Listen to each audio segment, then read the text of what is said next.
کہ محمد عربی کا طریقہ ہے جمعے والے دن خطبہ دیا جاتا ہے. پورے وفوق سے اتمام حجت کیا. اور حسین ابن علی ایسے تو نہیں تھے کہ ڈرے بڑا تھے تو ان سے تلوار نہیں چلی. انہوں نے تلوار چلائی. جو ایک ایک دو دو کر کے آتے رہے وہ کٹتے رہے، وہ کٹتے رہے. پھر آواز ایک گونجی پیچھے سے، وہ اکیلے اکیلے کیوں جاتے ہو؟ تمہیں پتہ ہے علی کا بیٹا ہے. علی کا گھر تو وہ گھر ہے کہ جس گھر کا ہر ایک بچہ جسے دیکھو وہی شیر خدا. معلوم ہوتا ہے اکیلے اکیلے جاگے تو تم چہرے کی روشنی نہیں دیکھ رہے، آنکھوں کی سرخی نہیں دیکھ رہے، مزاج کا بلبلا نہیں دیکھ رہے، طبیعت کا باغپن نہیں دیکھ رہے، اور جوانی میں شہادت کی لذت سے آشنا محمد کا نواسا نہیں دیکھ رہے. ذرا مل کے جاؤ. ہاں ہاں حسین ابن علی شہید ہوئے ہیں پر شان و شوکت کے ساتھ. ہاں ہاں حسین ابن علی دنیا سے تشریف لے گئے ہیں پر عزت وقار اور عظمت کے ساتھ.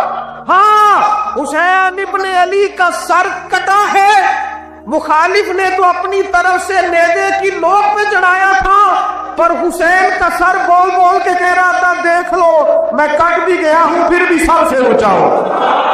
وہ دیکھو میں سب سے اونچا ہوں، سب سے اونچا ہوں میں.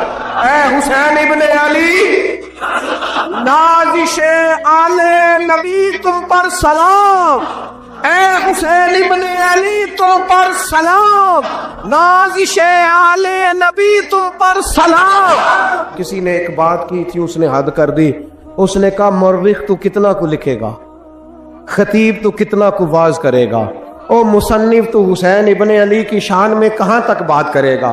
تو میرے امام کا باقپن، ان کی جرت، ان کی طاقت، ان کی ہمت، ان کا کمال، ان کا صبر، ان کی استقامت، ان کا حوصلہ، ان کی جواں مردی، ان کی ہمت کتنی کو بیان کرے گا. تو رہنے دے. اس نے کہا پھر کیوں رہنے دوں؟ کہنے لگے حسین ابن علی کی شان رفعت کوئی کیا جانے یہ حسن جانے. حسین ابن علی کی شان رفعت کوئی کیا جانے یہ حسن جانے، یہ علی جانے، یہ نبی جانے یا خدا جانے. ہماری طاقت نہیں ہے کہ ہم امام علی مقام کی عظمت کو بیان کر سکیں. بس چپ کر میرے علی، ایتھے جا نہیں ہو. امام کا تذکرہ بندے کو جوان کرتا ہے، با ہمت کرتا ہے، جینے کا حوصلہ دیتا ہے، میدانوں میں کھڑا کرتا ہے. وہی ہے تیرے زمانے کا امام برحق جو تجھے حاضر و موجود سے بیزار کرے اور موت کی شکل میں دکھلا کے تجھے جلوہ یار زندگی تیرے لیے اور بھی دشوار کرے. اور پلٹنا، جھپٹنا، جھپٹ کر پلٹنا یہ لہو گرم رکھنے کا ہے ایک بہانہ.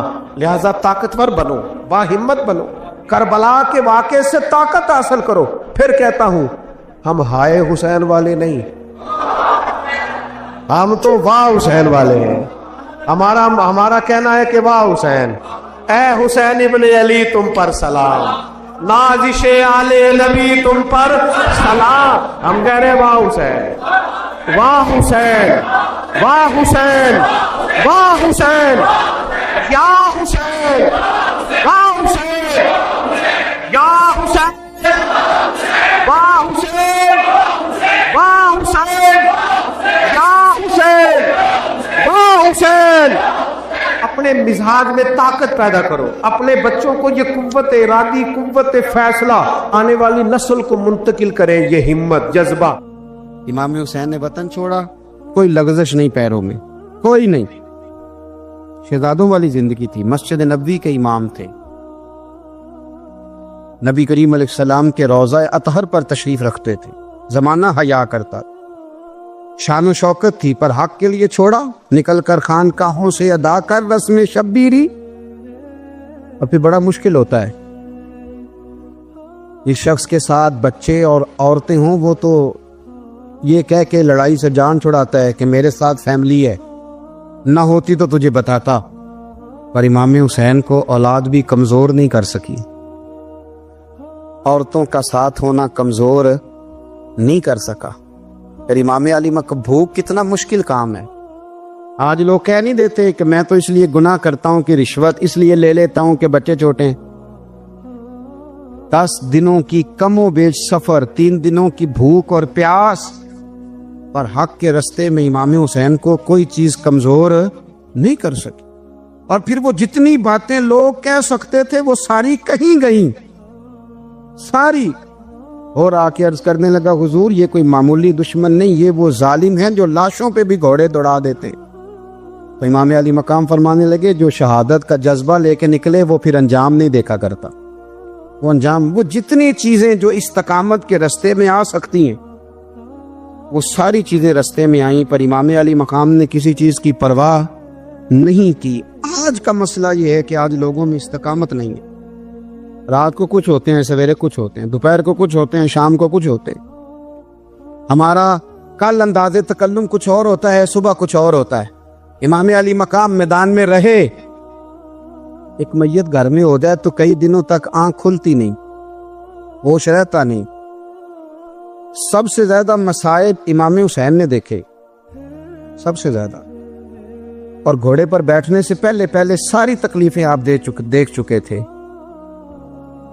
باپ کا جنازہ اٹھانا آسان ہوتا ہے، بیٹے کا جنازہ اٹھانا بڑا مشکل ہوتا ہے، پر امام حسین نے بیٹوں کے جنازے اٹھائے۔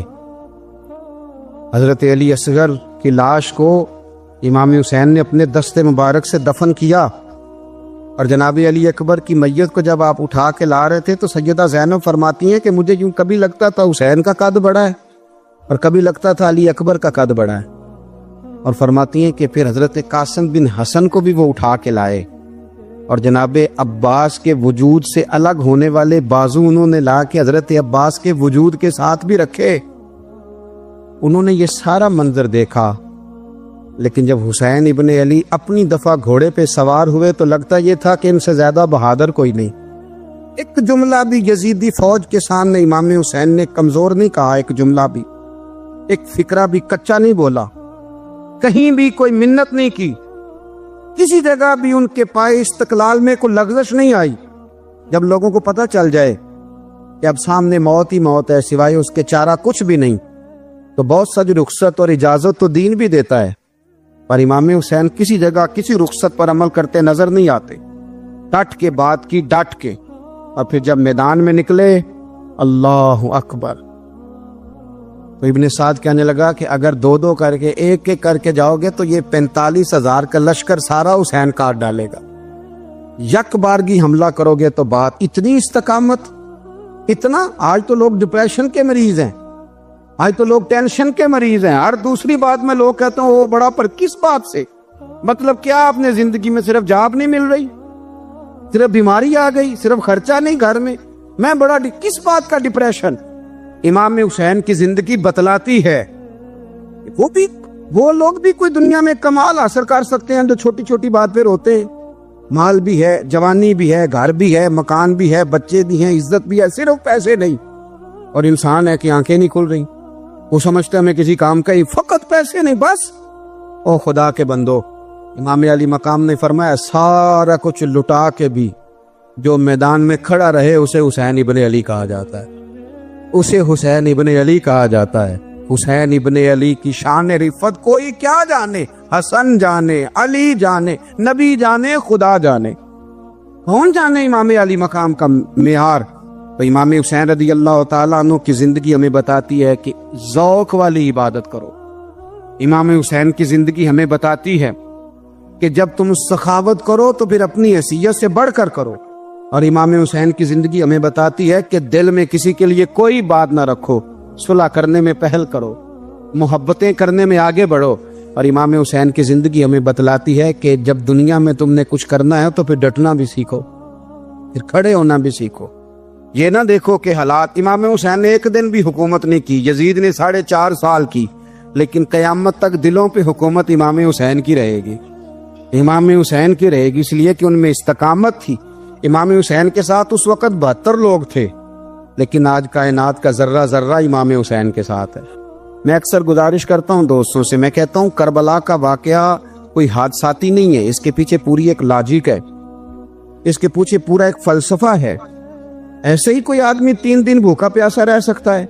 کسی آدمی کو صبح اس نے کھانا کھایا اور شام تک کھانا نہ ملے تو ٹانگیں کانپتی ہیں، رمضان المبارک میں عبادت کی نیت سے روزہ رکھنے والے بھی شام کو بڑے پریشان ہو جاتے، اور مسلسل 3 دن کھانا نہ کھایا جائے اور پانی نہ پیا جائے، اور حال یہ ہے کہ وہی آدمی تلوار لے کے میدان میں نکلے اور اس کی حالت یہ ہو کہ لوگ اس کے آگے دوڑنا شروع کر دیں، ہزاروں کی فوجیں تاب نہ لا سکے۔ علی کا گھر بھی وہ گھر ہے کہ جس گھر کا ہر ایک بچہ جسے دیکھو وہی شیر خدا معلوم ہوتا ہے۔ یہ کوئی آسان ہے؟ اس کے پیچھے پوری ایک اس کے پیچھے فلسفہ ہے۔ امام راضی کی تفسیر کبیر دیکھیے گا، امام راضی کہتے ہیں کہ سیدہ فاطمہ الزہرا رضی اللہ تعالی عنہ کے دونوں شہزادے حسنین کریمین بیمار ہو گئے تو سیدہ نے منت مانگی کہ بچوں کو شفا ہوگی تو 3 روزے رکھوں گی۔ شفا ہو گئی، روزے بھی رکھ لیے، اور جب مولا علی شیر خدا روزہ رکھنے کے لیے بیدار ہوئے، سیدہ فاطمہ الزہرا بیدار ہوئی تو امام حسن اور حسین بھی اٹھ گئے، 7-8 سال کی عمر، اماں جی ہم نے بھی رکھنا ہے۔ صبح کھجور اور دودھ سے روزہ رکھ لیا گیا۔ این افطاری کے وقت مولا علی کہتے ہیں فاقے چل رہے تھے، کہیں سے میں جاؤں لایا تھوڑے سے، سیدہ فاطمہ الزہرا نے پیس کر روٹیاں پکائیں۔ وہ وقت جو بڑا مشکل ہوتا ہے افطار کا، کہتے ہیں اس وقت جب کھانے کے لیے بالکل ہاتھ آگے بڑھنے لگے اور امید تھی کہ ابھی سیدنا بلال اللہ اکبر کہیں گے تو روزہ کھلے گا، لیکن ابھی چند ہی منٹ رہتے تھے کہ دروازے پر ایک فقیر نے صدا دی، کہنے لگا سارے مدینے کے دروازے کھٹکھٹا آیا ہوں، قحط ہے، فاقہ ہے، اے رسول اللہ کے خاندان والو، میں یتیم ہوں، کسی نے بتایا ہے کہ اور کوئی دروازہ کھلے نہ کھلے سیدہ کا دروازہ تیرے لیے ضرور کھلے گا، کیا یتیم کو روٹی ملے گی؟ تو حضرت مولا علی نے بچوں کی طرف دیکھا ہی تھا کہ امام حسن ساری روٹیاں جا کے دروازے پہ دے آئے، کھجور اور پانی سے افطار ہو گیا۔ صبح پھر کھجور اور دودھ سے روزہ رکھا۔ امام راضی کہتے ہیں این وہ وقت جب افطار کا ٹائم آیا تو پھر دروازے پہ کسی نے صدا دی، کہا رسول اللہ کے خاندان والوں میں مسکین ہوں، رات سے روٹی کھائی ہے، نہ صبح کھا سکا نہ دوپہر، کسی نے بتایا ہے کہ اس دروازے سے خالی کوئی نہیں جاتا۔ امام حسن نے پھر سارا لنگر اٹھایا اور پھر جا کے دے دیا۔ تیسرا دن پھر ہوا۔ مجھے لگتا ہے کہ جب افطار کا ٹائم آیا ہوگا نا تو یہ خود ہی سارے دروازے پہ دیکھتے ہوں گے، یہ کوئی آیا نہیں لینے والا ابھی تک، لگتا ہے کہ نظریں دروازے پہ تھیں۔ این افطار کے وقت 3 روٹیاں جب جاؤں کی پک کے آئی، ایک بھکاری نے صدا دی، کہنے لگا میں قیدی ہوں، آج ہی قید سے رہائی ملی ہے، پہلے دن کسی کے دروازے پہ صدا ملی ہے، دی ہے، روٹی ملے گی۔ امام حسن وہ کھانا دے کے واپس لوٹے، کھجور اور پانی سے افطار ہوا، اور جیسے ہی مسجد نبوی میں تینوں باپ بیٹا نماز پڑھنے گئے تو مولا علی کہتے مجھے بتانا نہیں پڑا، رسول کریم نے میری طرف دیکھ کے فرمایا علی تیرا، فاطمہ کا، حسن اور حسین کا 3 دن والا عمل خدا کو بھی بڑا پسند آیا ہے اور محمد مصطفیٰ کو بھی بڑا پسند آیا، بڑا پسندیدہ عمل۔ میں کہتا ہوں کہ حضرت فاطمہ نے نا ان کی تربیت پہلے ہی کر دی تھی، 3 دن بغیر افطار کے روزہ رکھنے کی، وہ ٹریننگ گھر سے ہو چکی تھی۔ اب میدان کربلا میں 3 دن بھوکا پیاسا رہنا ان کے لیے مشکل نہیں تھا، وہ تو ان بچوں کے لیے مشکل ہوتا ہے جو کھانا دیر سے پکنے سے برتن توڑنے شروع کر دیتے، وہ بچے بلیک میل ہوتے ہیں جن کو ایک وقت ان کے پسند کا کھانا نہ ملے تو وہ گھر میں جو ہے وہ ادھم شروع کر دیتے ہیں، جن کی ماں نے عادت ڈالی ہو کہ بیٹا 3 دن بھوکے پیاسے رہنا ہوا تو رہ لینا، لیکن کسی بھی باطل کے ساتھ کمپرومائز نہ کرنا، ان کے لیے اتنا مشکل نہیں تھا۔ ان کی تربیت ہوئی، ان کی ٹریننگ ہوئی، پھر اللہ نے ان کی سیرت میں رنگ بھرے، ان کے کردار میں حسن آیا، وقار آیا۔ حضرت امیر معاویہ رضی اللہ تعالی عنہ نے ایک شخص کو بھیجا مدینہ منورہ شام سے، تو اس نے کہا میں نے امام حسین سے ملنا ہے، تعارف کیا ہے؟ جناب امیر معاویہ فرمانے لگے مسجد نبوی میں جانا جس کے گرد لوگ سب سے زیادہ ادب سے بیٹھے ہوں اور جس کی باتیں سب سے زیادہ میٹھی ہوں اور جس کی نظریں سب سے زیادہ جھکی ہوں اور جس کے چہرے پر تمہیں سب سے زیادہ وقار نظر آئے وہی علی کے بیٹے حسین ہوں گے۔ جو سب سے زیادہ تمہیں وہاں ماحول کے اندر جو شخص نظر آئے پوچھنے کی ضرورت نہیں پڑے گی۔ وہ شخص کہتا میں مدینے آیا تو میں نے واقعی ایک شخص کو دیکھا، شہد کے گرد مکھیوں کا اتنا ہجوم نہیں ہوتا جتنا امام حسین کے گرد رسول اللہ کے غلاموں کا ہجوم تھا، لیکن نظریں جھکی ہوئی، باتیں میٹھی، لہجہ گداز گداز، لفظوں میں رانائی، اور لوگ کئی باتیں پوچھتے تو علی کے صاحبزادے ایک آدھ جملہ بولتے تو لگتا یہ کہ وہ جملہ سیدھا دل میں اترتا چلا جاتا ہے۔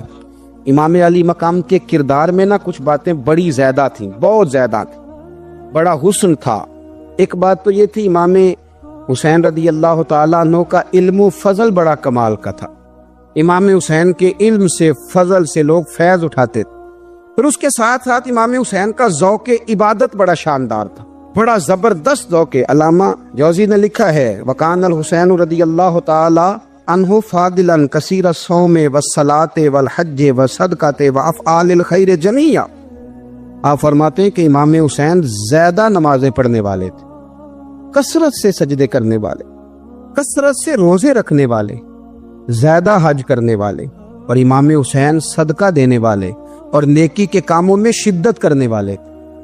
امام حسین کا جو ذوق عبادت تھا وہ اتنا شاندار تھا کہ آپ فرض نماز کے علاوہ روزانہ 100 رکعت نماز نفل ادا فرمایا کرتے، اور امام حسین فرماتے زندگی میں کبھی ایسا نہیں ہوا کہ 3 دن گزر گئے اور حسین کا قرآن پاک ختم نہ ہوا۔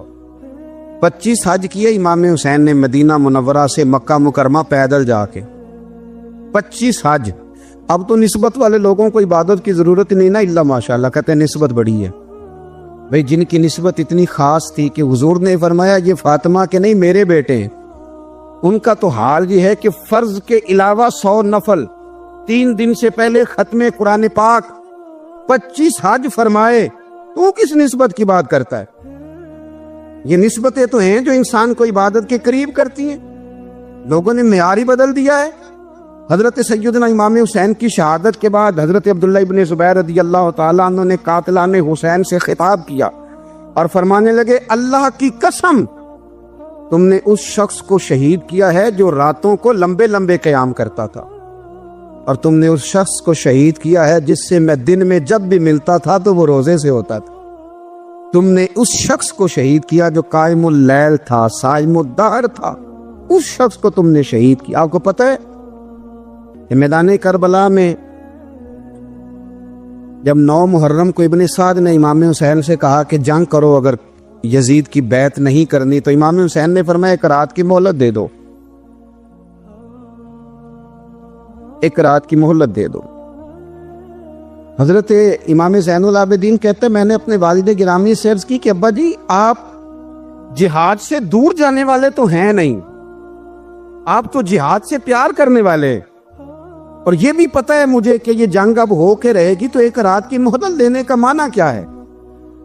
بھئی کل بھی لڑنا ہے اور رات بھی لڑنا ہے، تو ابا جی 1 رات کی مہلت۔ تو سیدنا امام حسین رضی اللہ تعالیٰ عنہ فرمانے لگے بیٹا رات کی مہلت اس لیے لی ہے کہ میں آج رات کھل کے اپنے رب کی عبادت کر لوں، میں استغفار کر لوں، میں لمبے سجدے کروں۔ اور کہا زین العابدین تو جانتا ہے نا کہ مجھے نماز سے، تلاوت سے، دعا سے اور استغفار سے بڑا پیار ہے۔ نماز سے مجھے پیار ہے، دعا سے مجھے پیار ہے، استغفار سے مجھے پیار ہے۔ فرمایا بیٹا میں نے اس لیے نہیں کہ میں چاہتا ہوں 1 رات اور دنیا میں رہوں۔ تو امام زین العابدین فرماتے ہیں امام علی مقام نے سجدے پہلے بھی بڑے کیے، پر 9-10 کی درمیانی رات جو ان کے سجدے تھے وہ میں نے کبھی نہیں دیکھے۔ فرماتے ہیں تیمم کے ساتھ وہ رات کی جو عبادتوں کا رنگ تھا وہ میں نے کبھی نہیں دیکھا۔ امام علی مقام کا عبادت کا ذوق تھا، شوق تھا، لذت تھی۔ آپ یقین کریں ایسے ایسے عجیب بہانے ہم لوگوں کہتے ہیں میرا نماز میں دل نہیں لگتا، تو میں کہتا ہوں تیرا گپ شپ میں کس طرح لگتا ہے، تیرا موبائل پہ کیسے لگتا ہے بھائی؟ یہ تو بھائی ذوق کی بات ہے۔ امام حسین کہتے ہیں مجھے قرآن پاک سے پیار ہے، مجھے تلاوت سے پیار ہے، مجھے دعا سے پیار ہے، مجھے استغفار سے پیار۔ جس کو جس چیز سے پیار ہوگا دل لگ جائے گا۔ ہم نے کبھی پیار کیا ہی نہیں اس سے، جن چیزوں سے پیار ہے وہاں دل لگ جاتا ہے۔ یہ ایک بہانہ ہے، ورنہ کثرت سے عبادت کرنا، ذوق پیدا کرنا، یہ تو اہل اللہ کا طریقہ ہے۔ والذین یبیتون لربہم سجدا وقیاما، رب کے بندوں کی علامت یہ ہے کہ وہ راتیں سجدے اور قیام میں گزار دیتے ہیں۔ تو امام حسین کی سیرت کا کمال ہے کہ ذوق عبادت رکھتے تھے۔ دوسری بات جو امام علی مقام کی سیرت میں بڑی شاندار ہے وہ یہ ہے کہ سخی بڑے تھے۔ ایک قول سنانا ہے آپ کو امام حسین کا، اور خواہش میری یہ ہے کہ میرے حاضرین اور ناظرین اس قول کو رٹا لگا کے یاد کریں، اس قول کو انشاءاللہ۔ یہ قول جو امام حسین کا ہے نا جی، یہ جس دن مجھے ملا تھا نا تو میں نے بھی رٹا لگا کے یاد کیا تھا، اور میرے پاس جتنی ڈائریاں ہیں شاید میں نے سب میں لکھا ہے۔ امام علی مقام رضی اللہ تعالیٰ عنہ فرماتے تھے اللہ کی رضا کے لیے کسی شخص کی ایک حاجت پوری کر دینا 1 مہینہ مسجد میں اعتکاف کرنے سے زیادہ درجہ رکھتا ہے۔ ایک بندے کی ایک حاجت پوری کر دینا 1 مہینہ پورا مسجد میں اعتکاف کرنے سے زیادہ درجہ رکھتا ہے۔ خدا کے بندے تو ہیں ہزاروں اور بنوں میں پھرتے ہیں مارے مارے، میں اس کا بندہ بنوں گا جس کو خدا کے بندوں سے پیار ہوگا۔ کسی بندے کی ایک حاجت پوری کرنا 1 مہینہ اعتکاف میں بیٹھنے سے زیادہ افضل ہے۔ اسی لیے تو میرے حبیب کریم علیہ السلام نے فرمایا تو رب کے بندوں کی حاجتیں پوری کرنے میں لگ جا، رب تیری حاجتیں پوری فرما دے گا۔ امام علی مقام فرماتے تھے ایک حاجت کسی کی پوری کرو۔ حضرت جناب سیدہ زینب بنت ابی رافع کہتی ہیں کہ سیدہ فاطمہ الزہرا ایک دن اپنے دونوں شہزادوں کو لے کے، جب حضور کی طبیعت مبارک بظاہر علیل تھی جس میں حضور کا وصال ہوا، دونوں شہزادے لے کے سیدہ فاطمہ نبی کریم کی بارگاہ میں گئی، کہنے لگی یا رسول اللہ میرے بچوں کو کچھ دیجئے۔ سیدہ پاک تو حضور اٹھ کے بیٹھ گئے، اس کندھے سے امام حسن کو لگایا اور اس سے امام حسین کو لگایا اور فرمایا فاطمہ یہ جو میرا حسن ہے نا اس کو میں اپنی ہیبت اور سرداری دیتا ہوں، اور فرمایا یہ جو میرا حسین ہے نا حسین کو میں اپنی جرت اور سخاوت دیتا ہوں، میرا حسین جرت مند ہوگا اور سخی ہوگا۔ داتا گانج بخش علی حجویری، امام الاولیاء، سید الاصفیاء، داتا صاحب کشف المعجوب میں فرماتے ہیں ایک دن نا امام حسین کے پاس ایک شخص آیا بڑی دور سے کچھ مانگنے، کہا حضور کچھ دیجئے۔ وہ شخص کہتا ہے کہ میرا ظرف یہ تھا کہ 4-5 دینار ملیں گے، تو امام حسین فرمانے لگے تھوڑی دیر بیٹھ جا، رزق آ رہا ہے۔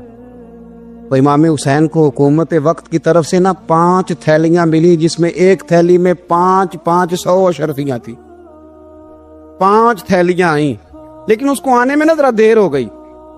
وہ 5 تھیلیاں جب آئی نا تو امام حسین اس کی طرف 5 تھیلیاں بڑھا کے نا، ذرا دیکھنا میری طرف غور سے، 5 تھیلیاں بڑھا کے نا تو فرمانے لگے میاں جتنا تجھے انتظار کرایا نا اتنی ہم تیری حاجت پوری نہیں کر سکے، تو یہ نہ محسوس کرنا کہ حسین کے دروازے پہ بیٹھا بھی رہا ہوں تو ملا کیا ہے، یہ نہ محسوس کرنا۔ وہ شخص کہتا ہے جب میں نے وہ تھیلیاں کھولی اور پھر میری نظر امام حسین پہ پڑی تو میرے اندر سے آواز آئی اگر حسین ابن علی اتنے سخی ہیں تو محمد عربی کتنے سخی ہو۔ اگر یہ معیار ان کا ہے، ان کا یہ معیار ہے، اور خود بھیک دیں خود ہی کہیں منگتے کا بھلا ہو، خود کہنے لگے جتنا انتظار کرایا ہے اتنی تیری مدد کر سکے، یہ سخاوت کا معیار تھا، یہ طریقہ تھا۔ ایک دفعہ سیدنا امام حسین رضی اللہ تعالیٰ عنہ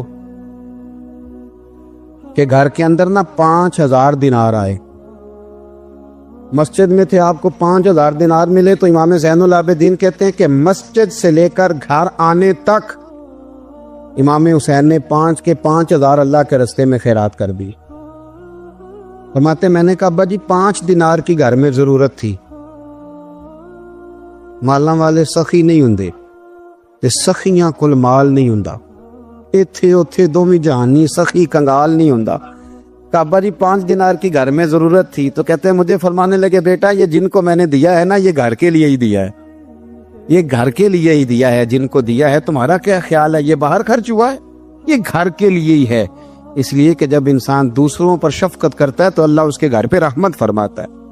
امام حسین کی مزاج میں پہلی بات میں نے ذوق عبادت کی عرض کی، دوسری بات عرض کر رہا ہوں کہ صحابہ حضرت اسامہ بن زید بڑے پیارے ہیں میرے نبی کریم کے، بڑے پیارے۔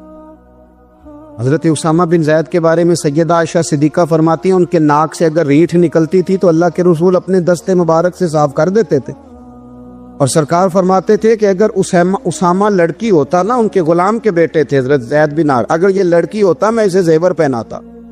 بڑے پیارے تھے، لیکن جب ان کا آخری وقت آیا نا تو 60,000 دینار کا قرضہ تھا. رشتہ داروں سے کہا، دوستوں سے کہا، یاروں سے کہا. پڑھیے لا الہ الا اللہ ہو لا الہ الا اللہ. کسی نے پوچھا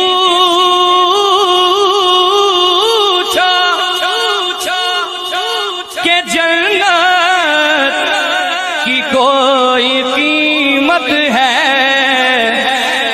تو مصطفیٰ نے کہا